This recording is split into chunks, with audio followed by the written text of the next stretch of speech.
स्वार्थी रिश्ते। सुशीला जी आज जल्दी जल्दी अपने घर के कामों को निपटाने में लगी हैं।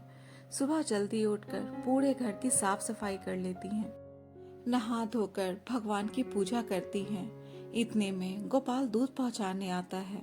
अम्मा, दूध का डब्बा तो लाना। अभी लाती हूँ गोपाल बेटा। सुशीला जी खुश होती हुई कहती हैं, अरे गोपाल, आज तुम दूध कम ही देना, क्योंकि आज मैं अपने बहू बेटे के पास जा रही हूँ, तो बस दोपहर तक का ही दूध चाहिए। ज्यादा दूध लूंगी तो खराब हो जाएगा। अच्छा अम्मा, आप अपनी बेटे बहू के पास जा रही हैं, यह तो बहुत अच्छी बात है। वैसे भी आप इधर अकेली रहती हो, बहू बेटों पोतों पोतियों के साथ रहोगी तो आपका मन भी लगा रहेगा। ठीक है, मैं आज आपको कम ही दूध दूंगा। सुना है अम्मा, आपके दोनों बेटे बड़े बड़े शहरों में नौकरियां करते हैं। आपने तो आंगनबाड़ी में काम किया है और इतनी छोटी जॉब में अपने बेटों को इतना अच्छा पढ़ा लिखा कर इतनी बड़ी बड़ी जॉब लगवा दी। बहुत किस्मत वाली हो आप, जो आपके बेटे कितने अच्छे हैं कि आपको अपने पास बुला रहे हैं। और क्या चाहिए इस बुढ़ापे में। बस एक ही दुख की बात है कि बाबूजी आपको छोड़ कर के चले गए हैं। अगर वो भी आपके साथ होते तो आपका इधर मन लगा रहता। हाँ गोपाल, यह बात तो है, जब से तुम्हारे बाबूजी हमें छोड़कर गए हैं तब से घर में मेरा मन ही नहीं लगता। दरअसल सुशीला जी के पति को गए हुए अभी मात्र 2.5 साल ही हुए हैं, लेकिन इन 2.5 सालों में उन्होंने बहुत कुछ देख लिया है। अकेले उन्होंने एक एक पल कैसे गुजारा है कोई उनसे पूछे। पल पल उन्होंने अपने बच्चों की कमी को महसूस किया है। कभी उनकी तबीयत खराब हो जाती है तो कभी अकेला घर काटने को दौड़ता है। वैसे तो उनको अपने बेटे बहू के पास जाने का बिल्कुल भी मन नहीं था, लेकिन अब कौशल जी के जाने के बाद सुशीला जी बेटे बहू के पास जाने का मन बना लेती हैं। उनके पति की गांव में भी 20 बीघा जमीन है, जो कि मौके की जमीन है। हाईवे के पास की जमीन है। उस जमीन के तो प्लॉट कट रहे हैं, इसलिए अच्छे दाम भी मिल रहे हैं। बहुत समय से दोनों बेटे अपने माँ के पास आए भी नहीं हैं। जब सुशीला जी अपने बेटों से आने के लिए कहती तो ऑफिस के काम का बहाना बनाकर गांव आने से मना कर दिया करते थे। पर्व त्योहारों पर उन्हें अकेलापन निगलने लगता था। उन्हें अपने बच्चों और पति की बहुत याद आती थी, और कुछ दिनों से तो उन्हें अपने बेटों की बहुत याद आ रही थी। उनका किसी काम में मन ही नहीं लग रहा था, इसलिए वो बेटों को बिना बताए ही उनके पास जाने का प्लान बना लेती हैं। अपने पड़ोस में रहने वाले सोहन से अपने ट्रेन का टिकट कटवा लेती हैं। सुशीला जी एक होशियार महिला है। एक शहर से दूसरे शहर आने जाने में उन्हें जरा सी भी हिचक या परेशानी नहीं होती है। कहीं भी आराम से आती जाती रहती हैं। जल्दी से अपने लिए खाना बनाती हैं और दोपहर में खाने के बाद जो बचता है उसे टिफिन में पैक कर लेती हैं। पड़ोस में रहने वाले सोहन के साथ वह एक ऑटो करके रेलवे स्टेशन के लिए रवाना हो जाती हैं। स्टेशन पर बैठी हुई सुशीला जी का मन बार बार खुशी के मारे हिलोड़े ले रहा था। मन ही मन सुशीला जी सोच रही थी कि जब दोनों बेटे मुझे देखेंगे तो देखकर बहुत खुश हो जाएंगे, दौड़कर मुझे गले लगा लेंगे, अचानक देखेंगे तो खुशी के मारे झूम उठेंगे। हालांकि सुशीला जी बहुत समय से अकेले ट्रेन में नहीं गई थी, इसलिए जाने में थोड़ा डर भी रही थी, लेकिन फिर भी बच्चों को देखने की लालसा उन्हें अकेले ट्रेन में सफर करने के लिए मजबूर कर देती है। पिछली बार का सफर याद करने लगती हैं, जब वो बेटों के पास अपने पति के साथ गई थी। आज उन्हें अकेले जाना पड़ रहा है। पिछली बार वह दोनों सीट पर बैठे बैठे कितने खुश हो रहे थे। बुढ़ापे में माँ बाप का संतान के प्रति मोह कुछ ऐसा ही होता है। कितनी बार बेटों से कहा है कि घर आकर मुझसे मिल जाओ। जब से तुम्हारे पिताजी गए हैं मुझे घर में अकेले अच्छा नहीं लगता है, लेकिन बेटे आते ही नहीं हैं, तो अब तो मुझे अपने बेटों के पास जाना ही पड़ेगा। तभी भोपाल जाने वाली ट्रेन की आवाज सुनाई देती है। सोहन कहता है, अम्मा आपकी ट्रेन आ गई है। सोहन सुशीला जी को उनकी बोगी में बिठाकर वापस आ जाता है। पूरी रात का सफर तय करने के बाद सुशीला जी भोपाल शहर पहुंच जाती हैं। जैसे ही ट्रेन से बाहर निकलती हैं तो देखती हैं कि झमाझम बारिश हो रही है। चारों तरफ पानी भरा हुआ है। रेलवे स्टेशन के बाहर एक भी ऑटो नजर नहीं आता है, लेकिन अपने बच्चों से मिलने की इतनी जल्दी है कि आज यह बारिश उनको अपने रास्ते की रुकावट नजर नहीं आ रही है। वह मायूस होकर स्टेशन पर ही एक कुर्सी पर बैठ जाती हैं और बारिश बंद होने का इंतजार करने लगती हैं। पूरे 5 घंटे बाद बारिश कम होती है तो सुशीला जी दोगुने पैसे में एक ऑटो लेकर अपने बेटे विनय के घर की तरफ चल पड़ती हैं। घर के बाहर जब ऑटो रिक्शा रुकता है तो वह घर को टपटपाई आंखों से देखती हैं, क्योंकि यह वह मकान है जो उनके पति ने बनवाया था अपने दोनों बेटों के लिए। एक मंजिल बड़े बेटे के लिए और एक मंजिल छोटे बेटे के लिए। कितने प्यार से बनवाया था कि जब हम बूढ़े हो जाएंगे तो दोनों लोग अपने बहू बेटों के पास आकर इधर ही रहेंगे। दोनों बेटे एक साथ ही रहते हैं और दोनों बहुएं सगी बहनें हैं। छोटे वाले बेटे और बहू की लव मैरिज है। सुशीला जी का हरा भरा परिवार है। बड़ी बहू को एक बेटा और एक बेटी है और छोटी बहू को एक बेटी है। घर को निहारते निहारते उनकी आंखों में आंसू आ जाते हैं। अपने आंखों के आंसू को पोंछते हुए वो दरवाजे की तरफ बढ़ती हैं। डोरबेल बजाती हैं, क्योंकि उनके चेहरे पर अब पूरे परिवार से मिलने की खुशी स्पष्ट दिखाई दे रही है। आज अपने पोते पोतियों को जी भर कर खिलाऊंगी। डोरबेल की आवाज सुनकर बड़ा बेटा दरवाजा खोलने के लिए आता है और सामने अपनी माँ को देखकर चौंक जाता है। अरे माँ, आप ऐसी भारी बरसात में बिना बताए कैसे आ गई? एक बार आने से पहले बताना तो था। बेटा, तुम दोनों को मैं 2 साल से बुला रही हूँ। तुम दोनों में से कोई भी घर आने का नाम नहीं ले रहा था, इसलिए मैंने सोचा तुम लोगों के पास तो समय नहीं है, लेकिन इस बुढ़िया के पास तो समय ही समय है, इसलिए मैं तुम लोगों के पास आ गई हूँ। मेरा उस घर में मन नहीं लगता है। मैं तो अपने पूरे हरे भरे परिवार के साथ ही इधर रहूंगी। पीछे खड़ी दोनों बहुएं सुशीला जी की बात सुन करके मुंह बना लेती हैं और छोटी बहू कहती है, माँ जी, एक बार आने से पहले फोन तो कर देती, कम से कम स्टेशन से ही आपको लेने आ जाते। थोड़ा रुक कर आती। इतनी भारी बरसात में आने की क्या जरूरत थी? अभी बीमार पड़ जाओगी तो अस्पताल के चक्कर तो हमें ही लगाने पड़ेंगे। आप तो बीमार होकर के चारपाई पकड़ लोगी, सेवा तो हमको ही करनी पड़ेगी। बड़ी बहू भी अपनी बहन की बातों में हाँ मिलाती है। सुशीला जी को अपने बेटे बहू का व्यवहार बिल्कुल भी अच्छा नहीं लगता है। वह कितनी हंसी खुशी से अपने परिवार से मिलने आई थी, लेकिन बहू बेटों के व्यवहार को देख करके कुछ समय के लिए चुप हो जाती हैं। कहती हैं, हाँ बेटा, मुझसे गलती हो गई है। शायद मुझे अपने ही घर में पूछकर आना चाहिए था। और उदास होकर के दरवाजे के बाहर ही चबूतरे पर बैठ जाती हैं। दोनों बेटे अपनी माँ से कहते हैं, तुम अपने आते ही नाटक करने लग गई हो। अब आ गई हो तो घर के अंदर भी आ जाओ। बाहर बैठकर 4 लोगों को दिखाना चाह रही हो क्या? सुशीला जी घर के अंदर आ जाती हैं। घर में बड़ी बहू नीचे रहती है और छोटी बहू ऊपर रहती है। सुशीला जी कुछ दिनों तक तो नीचे के फ्लोर पर अपने बड़े बेटे बहू के साथ रहती हैं। महीने भर तो बड़े बेटे बहू अपने साथ रख लेते हैं, लेकिन महीना खत्म होने के एक दिन पहले बेटा अपनी माँ से कहता है, माँ, अब तुम मेरे पास 1 महीने रह चुकी हो।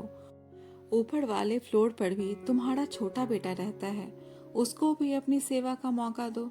1 महीने मेरे पास रहोगी और 1 महीने ऊपर छोटे भाई के पास रहोगी। बेटा, मैं तो इधर तुम सबके साथ मिलजुल कर रहने के लिए आई थी, लेकिन सुशीला जी की अपने बेटों के सामने एक न चली। बहू उनका सामान उठाकर ऊपर वाले फ्लोर पर रख आती है। माँ जी, आज से आप ऊपर ही रहिए। सुशीला जी की पोती टीना और पोता टोबू अपनी दादी को ऊपर जाने से रोकते हैं, लेकिन बड़ी बहू अपने बच्चों को आंखें दिखाते हुए उन्हें चुप कर देती है और कहती है, दादी बाहर थोड़ी ना जा रही है, ऊपर ही तो है। जब तुम्हारा मन करे अपनी दादी के पास ऊपर खेल आया करो। नहीं मम्मी, मुझे तो दादी मेरे कमरे में ही चाहिए। दादी रात में मुझे परियों वाली कहानियां सुनाती है। अगर वह ऊपर सो जाएगी तो ऊपर गुड़िया को कहानी सुनाएगी, तो मुझे कौन सुनाएगा कहानी। बड़ी बहू दोनों बच्चों का हाथ पकड़कर अपने कमरे में ले जाती है और उन्हें चुप कर देती है। सुशीला जी ऊपर वाले फ्लोर पर अपनी छोटी बहू बेटे के पास पहुंच जाती है। छोटी बहू प्रेग्नेंट है, उसका छठा महीना चल रहा है। एक दिन सुशीला जी डाइनिंग टेबल पर बैठी बैठी बच्चों के साथ नाश्ता कर रही थी, तो छोटा बेटा कहता है, माँ आप पूरा दिन बैठी रहती हो, आपको दिख नहीं रहा है कि रिया पेट से है, पूरा दिन काम करते रहती है, थोड़ा बहुत उसके कामों में हाथ बटा दिया करो, उसको भी आराम मिल जाएगा। सुशीला जी उसी दिन से अपनी बहू के साथ रसोई के कामों में हाथ बटाने लगती हैं। 8वां महीना लगते लगते यह हाल हो जाता है कि सुशीला जी के कंधों पर रसोई की सारी जिम्मेदारी आ जाती है। वह कुछ भी काम नहीं करती है। उसे यह भी नहीं दिखता है कि उसकी बूढ़ी सास काम करते करते कितना थक जाती है।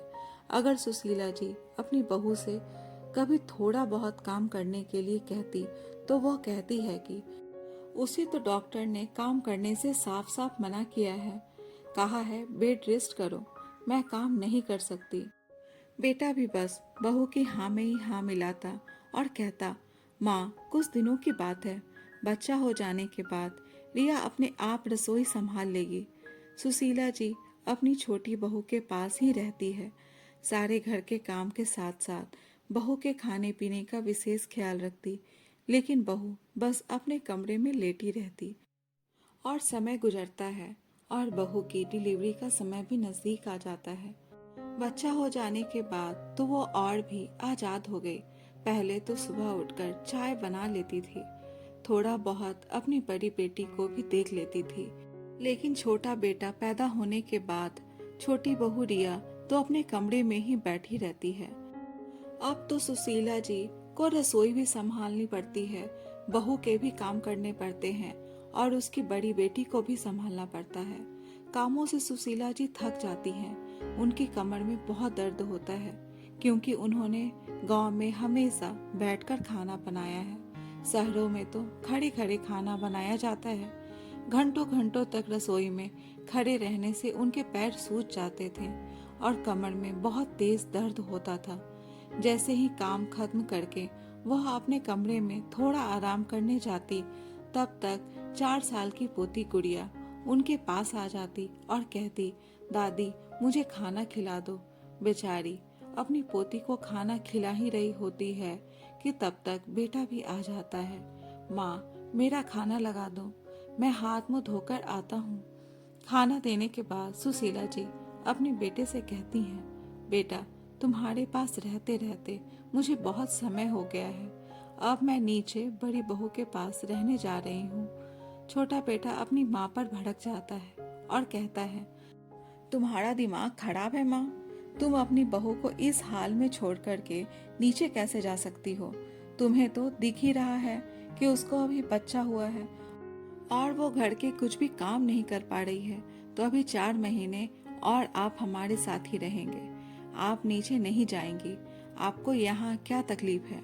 बेटा मुझसे रसोई में खड़े खड़े काम नहीं होता, मेरी कमर दर्द हो जाती है।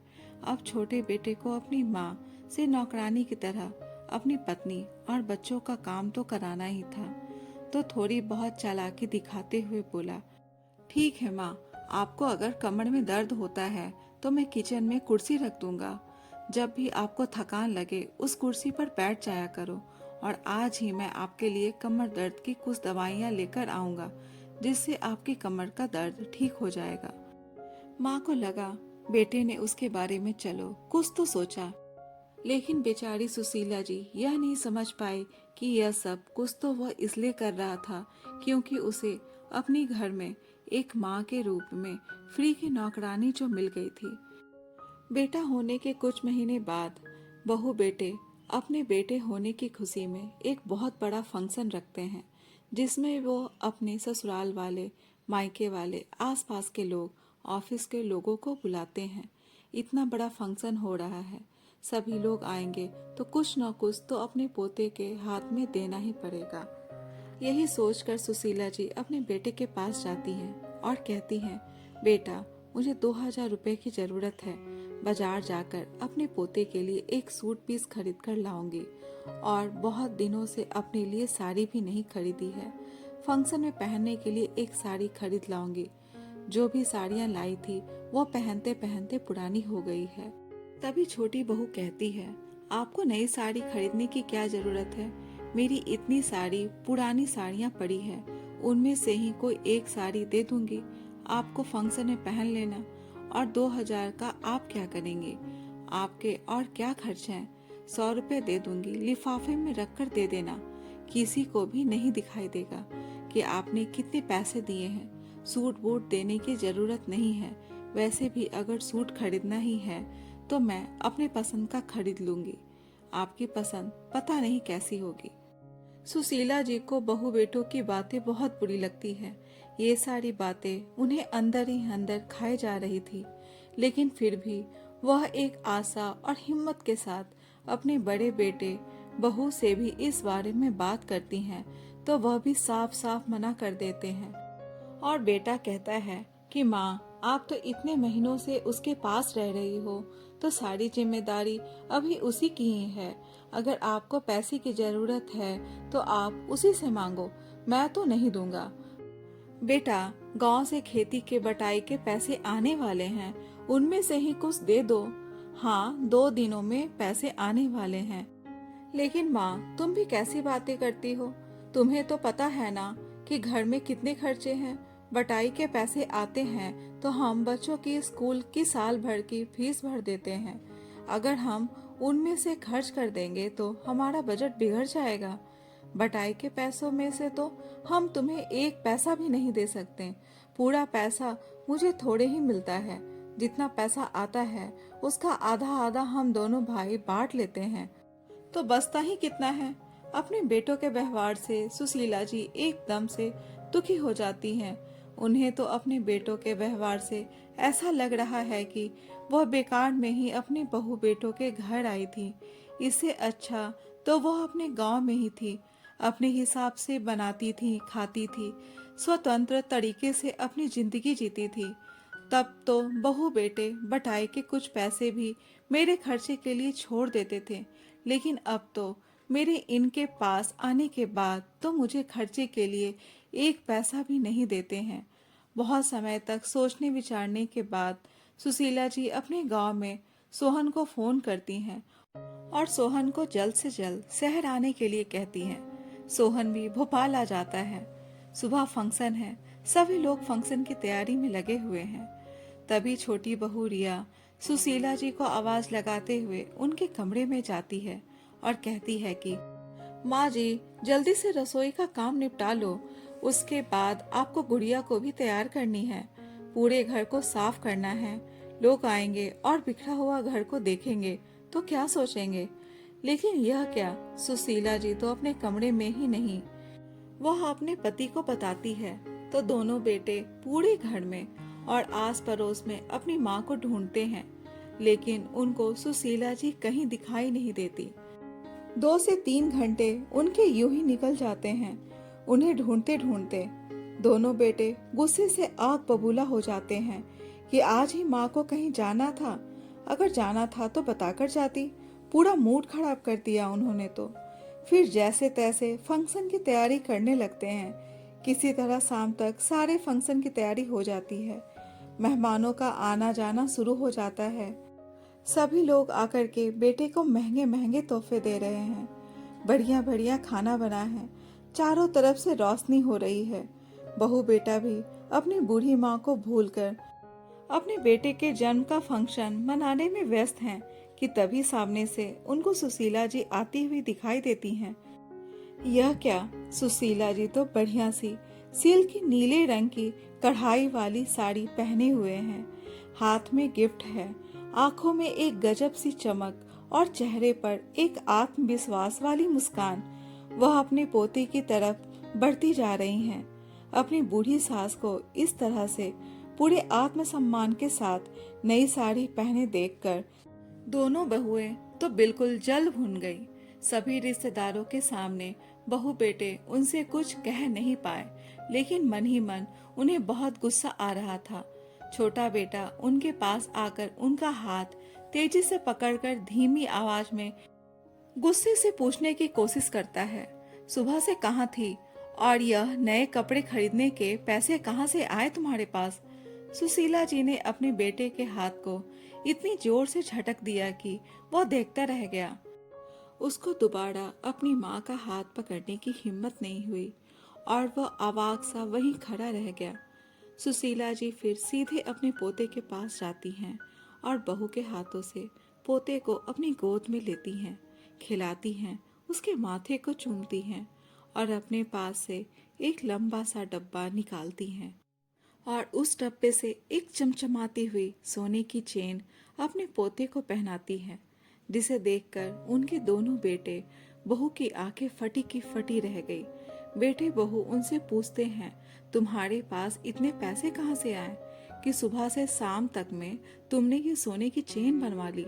अभी तो जाने दो, फंक्शन चल रहा है, उसके बाद हम तुम्हें बताते हैं। हमसे तो 2,000 रुपए मांग रही थी और खुद इतने पैसे छुपा कर रखी है। अपने बहू बेटों की इतनी अपमानजनक बातें सुनकर सुशीला जी चुप नहीं रह पाती हैं और ऊंची और झनकदार आवाज में बोल पड़ती हैं, मुझे कमजोर समझने की कोशिश मत करना। मैं तुम लोगों के साथ सिर्फ इसलिए रह रही थी कि तुम लोगों से मुझे लगाव था। तुम लोग मेरे बहू बेटे थे। अगर तुम्हारे लिए मैं कोई काम कर रही थी तो अपना समझकर कर रही थी, लेकिन तुम लोगों की नीयत मैं समझ नहीं पाई थी। लेकिन अब मुझे सब समझ में आ गया है। तुम लोग अगर मुझसे जरा सा भी प्रेम करते तो काम के साथ साथ मेरी छोटी मोटी जरूरत का भी तुम ध्यान जरूर देते, मेरा मान सम्मान करते। लेकिन नहीं, तुम दोनों बेटों ने मुझे 2,000 तक देने से मना कर दिया और तुम्हारे पिताजी ने तुम्हारे लिए क्या क्या नहीं किया। जिस घर में तुम रह रहे हो, यह घर भी तुम्हारे पिताजी ने ही बनवा कर दिया था। अपना पूरा बुढ़ापा इस मकान का EMI भरते निकल गया। इसका तो तुमको एहसास ही नहीं। तभी बेटे कहते हैं, माँ चुप हो जाओ, क्यों सबके सामने हमारी बेइज्जती करने पर तुली हो?